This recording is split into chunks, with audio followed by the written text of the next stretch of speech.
Hello guys, कैसे आप सभी। मैं हितेश आप सभी का स्वागत करता हूँ यूट्यूब चैनल ज्ञान विद्यालय में। जैसे कि आप सभी जानते हैं, मैंने कल आरआरबी एनटीपीसी का सेशन लिया था और इसी तरीके से रोज़ हर किसी टॉपिक वाइज सेशन लेता रहूँगा। जो कि आज का सेशन होने वाला हमारा किस पे, एसएससी जीडी की वैकेंसीज आ चुकी है। आप सभी जानते हैं 2025 के लिए कितनी ज़्यादा बम्पर वैकेंसी है और आप सभी के लिए गोल्डन अपॉर्चुनिटी है। जिस भी किसी भी रीज़न से आपका सिलेक्शन नहीं हो पाया 2024 वाले एग्ज़ाम के अंदर, तो आपको 25 के अंदर एक बहुत ही गोल्डन अपॉर्चुनिटी मिल रही है। तो अपनी मेहनत में चार चांद लगाइए दोस्तों, ठीक है। तो चलिए आज का सेशन स्टार्ट करते हैं। यदि आप हमारे साथ पहली बार जुड़े तो प्लीज़ वीडियो को लाइक करना, शेयर करना और चैनल को सब्सक्राइब करना ना भूलें।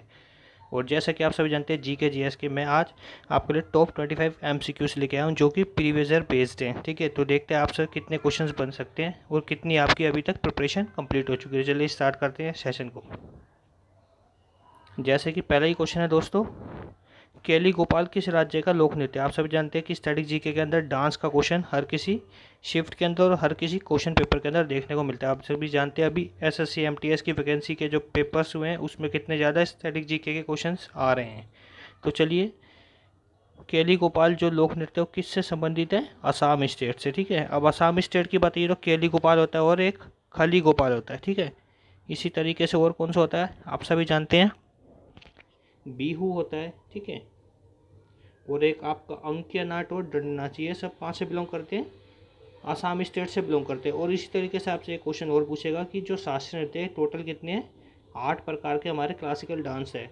और सबसे नया डांस जो इसमें जोड़ा गया है वो कौन सा है, तो 2009 या 10 में जोड़ा गया है कौन सा डांस, सतरिया, ठीक है। तो सतरिया जो है वो कौन सी स्टेट से है, तो सतरिया का संबंधित किससे है, असम स्टेट से। इस तरीके से आपसे पूछेगा शास्त्रीय नृत्य का सबसे प्राचीनतम रूप या which of the following is the oldest form of classical dance, ठीक है। तो कौन सी है वो सदीर है, जो कि कहाँ से है, सदीर का संबंध आपका भरतनाट्यम या फिर तमिलनाडु बोल सकते हैं आप, ठीक है। तो आप देख सकते हैं कितना ज़्यादा एक ही क्वेश्चन से जितने ज़्यादा आप कंटेंट पढ़ेंगे तो उतनी ज़्यादा आपकी प्रिपरेशन क्या होगी, बहुत ही ज़्यादा वेल बूस्ट हो जाएगी। तो चलिए आगे बढ़ते हैं। Option number B will be your right answer. अगला क्वेश्चन क्या है दोस्तों, मनुष्य में कुल कितनी पसलियास होती है, यानी कि how many total ribs are present in humans. तो कितनी होती है, 10, 12, 30 या 24। तो कितनी होती है, ऑप्शन नंबर डी, यानी कि 24 ribs are present in human body. तो option number D will be your right answer. इसी तरीके से अगला क्वेश्चन है, अर्जुन पुरस्कार किस क्षेत्र में दिया जाता है। तो अर्जुन पुरस्कार किस क्षेत्र में दिया जाता है, संगीत, आर्ट, साहित्य या खेल। तो आओ, अर्जुन पुरस्कार जो है वो कौन सी फील्ड में डिस्ट्रीब्यूट किया जाता है, खेल के क्षेत्र में, यानी कि option number D will be your right answer. इसी तरीके से आपसे पूछता है, पुलित्जर पुरस्कार किस क्षेत्र में दिया जाता है, ठीक है। तो ये आपको मेरे को कमेंट करके बताना है पुलित्जर पुरस्कार किस क्षेत्र में दिया जाता है। और एक आपसे पूछता है, जो आपका अशोक ने 261 ईस्वी में कौन सा युद्ध लड़ा था, कलिंग, ठीक है। तो कलिंग का पुरस्कार किस देश में दिया था, तो वो विज्ञान में दिया जाता है, ठीक है। तो ये सब आप मेरे को बताएंगे। तो चलिए आगे बढ़ते हैं। Option number D will be your right answer. The heritage of loss के लेखक का नाम क्या है। गाइस आप सभी जानते हैं कि बुक्स एंड ऑथर का क्वेश्चन और आपका स्टडी जी में डांस का और एक सेंसस का जो क्वेश्चन है वो हर किसी एग्जाम में आपको देखने को मिलेगा। हाँ, हो सकता है कि एक आधी शिफ्ट में नहीं देखने को मिलेगा, लेकिन नॉर्मली आपको सभी शिफ्ट में देखने को मिलेगा। तो मेरा कहने का आपसे मेन मोटिव क्या है कि आप बुक्स और ऑथर का जो सेशन है या फिर उसका जो भी आपको प्लेलिस्ट मैंने बना रखी है काफ़ी, और भी नई वीडियोस लाऊंगा जो कि हाल ही में करंट में रिसेंटली जो भी नई बुक्स अपडेट हुई है तो उसके लिए भी लेके आऊँगा। तो आप ये सब पढ़ के जाए। बेसिकली वो ज़्यादातर नॉर्मली इतिहास की बुक, ऐतिहासिक बुक्स पूछता है। जैसे कि आपसे पूछ लेगा प्रेमचंद जी की पूछ लेगा, ठीक है। खुशवंत सिंह जी की, मुल्क राजानंद की, जैसे कुली हो गई, तो ये सब आपसे पूछ लेता क्वेश्चन। तो ये सब आपको याद होनी चाहिए, जैसे कि इनकी हो गई और सलमान रुश्दी की हो गई, ये मिड नाइट चिल्ड्रन, इस तरीके से आपसे क्वेश्चन पूछता है। तो ये सब आपको कवर करनी है, ठीक है। तो अब क्वेश्चन के अकॉर्डिंग हम देखते हैं, कह रहा है कि द हेरिटेज ऑफ लॉस के लेखक का नाम पे क्या है। द हेरिटेज ऑफ लेखक के कौन है, Kiran Desai. Option number B, यानी कि B will be your right answer, ठीक है। तो इतना आप याद रखेंगे। गाइस यदि आपको सेशन अच्छा लगा तो प्लीज़ ज़्यादा शेयर करें, लाइक करें और सब्सक्राइब करना ना भूलें हमारे चैनल को। तो अगला क्वेश्चन क्या है दोस्तों, मिस यूनिवर्स का खिताब जीतने वाली पहली भारतीय महिला कौन थी। तो मिस यूनिवर्स का खिताब जीतने वाली पहली भारतीय महिला लारा दत्ता, ठीक है। अब बात आती है, लारा दत्ता थी मिस यूनिवर्स। अब यदि आपसे पूछ ले इसी तरीके से कि पहली महिला जो है जिसने मिस वर्ल्ड का पुरस्कार जीता वो कौन थी, तो मिस वर्ल्ड का पुरस्कार जीतने वाली रीता फारिया, जो कि कब जीती थी, 1966 में। ठीक है, उसके बाद इसी तरीके से आपसे पूछता है कि ऐश्वर्या राय ने कौन सा खिताब जीता, मिस यूनिवर्स का, मिस वर्ल्ड का, तो उन्होंने भी मिस वर्ल्ड का खिताब जीता था। ठीक है, तो ये सब आप याद रखेंगे, छोटे छोटे जितने भी फैक्ट्स हैं, इंपॉर्टेंट फैक्ट्स हैं, तो इसको भी आप कवर करेंगे। और गाइस मैं आपसे क्षमा चाहता हूँ यदि पीछे बैकग्राउंड में आपको किसी भी तरीके के नॉइज़ पोल्यूशन या कोई भी वॉइस सुनने को मिले तो प्लीज़ डिस्टर्ब मत होइएगा, आप फोकस कीजिए पढ़ाने में, क्योंकि आप सभी जानते हैं अभी फेस्टिवल सीजन गया है तो पीछे से काफ़ी आवाज़ आती रहती है। तो चलिए अपने सेशन पे कॉन्सेंट्रेट कीजिएगा। तो ऑप्शन नंबर बी हमारा क्या हो जाएगा, यहाँ राइट आंसर हो जाएगा। अगला क्वेश्चन देखते हैं, महाबोधि मंदिर किस राज्य में स्थित है। अब देख रहे हैं आप टेम्पल्स के क्वेश्चन भी देखने को मिलते हैं। तो महाबोधि मंदिर कहाँ पड़ता है, बिहार में, या फिर हम पर्टिकुलर एरिया की बात करें तो गया में पड़ता है। ठीक है, इतना आप याद रखेंगे। तो option number A will be our right answer. अगला क्वेश्चन है, किस अनुच्छेद के माध्यम से संसद को व्यापार, वाणिज्य और समागम पर प्रतिबंध लगाने की शक्ति प्राप्त है, यानी कि though which article does the parliament have the power to impose restriction on trade, commerce and intercourse. तो कौन सा हो सकता है, 302, 304, 306 या 308। तो option number A will be our right answer, यानी कि 302 के तहत, अनुच्छेद के तहत संसद को व्यापार, वाणिज्य और समागम पर बैन लगाने का पावर, या आप बोल सकते हैं एक तरीके से वीटो पावर, उनके पास शक्ति प्राप्त है। ठीक है, तो 302 A will be our right answer.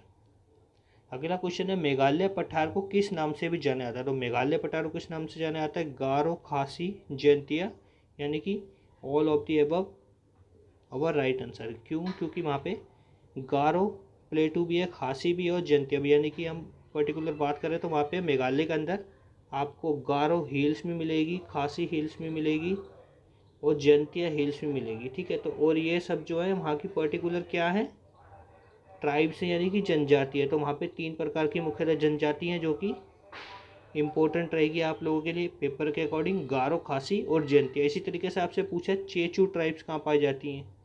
ठीक है, तो चेचू टाइप्स आपकी कहाँ मिलेगी, केरल में। ठीक है, तो इतना आप याद रखें। चलिए आगे बढ़ते हैं, option number D will be our right answer. अगला क्वेश्चन दोस्तों, मोहम्मद गोरी ने भारत पर अंतिम आक्रमण किस जनजाति के खिलाफ किया था।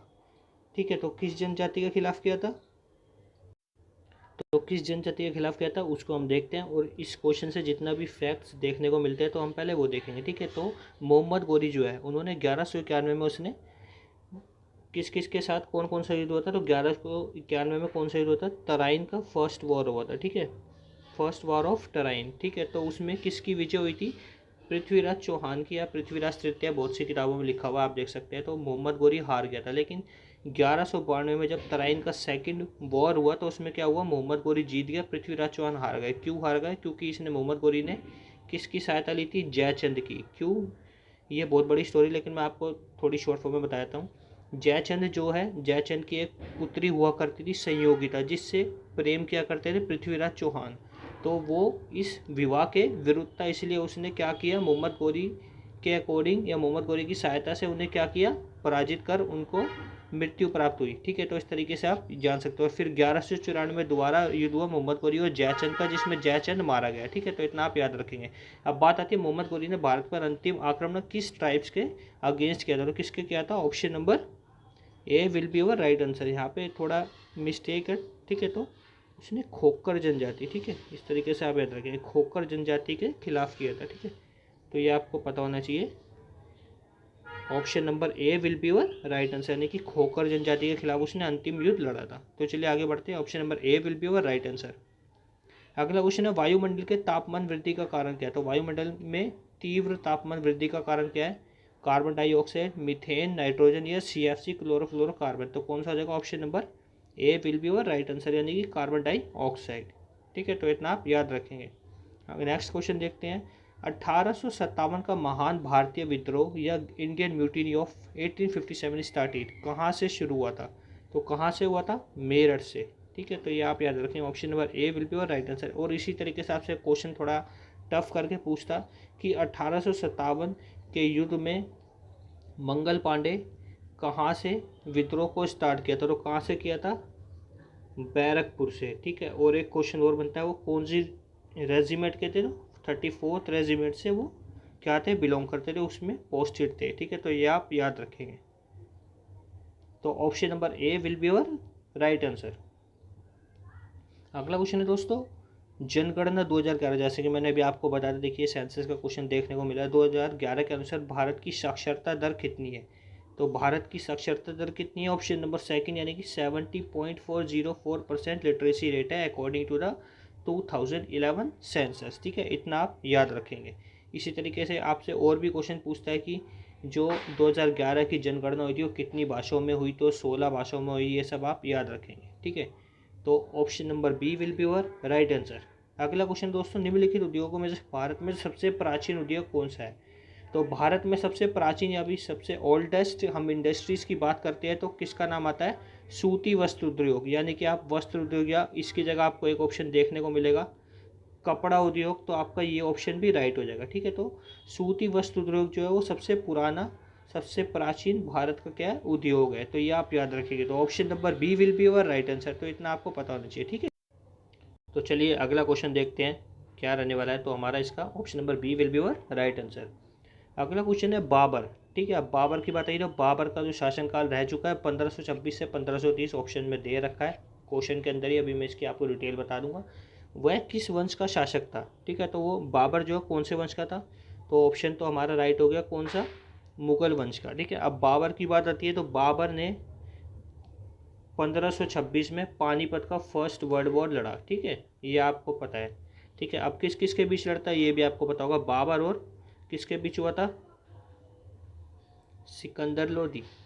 ठीक है, सिकंदर लोदी के बीच होता है, किसके बीच होता है आप बताइए।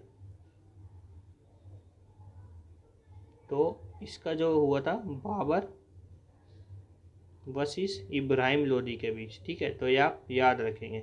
इब्राहिम लोदी इसमें क्या हुआ, मारा गया और बाबर जीत गया। और क्वेश्चन अब क्या बनता है?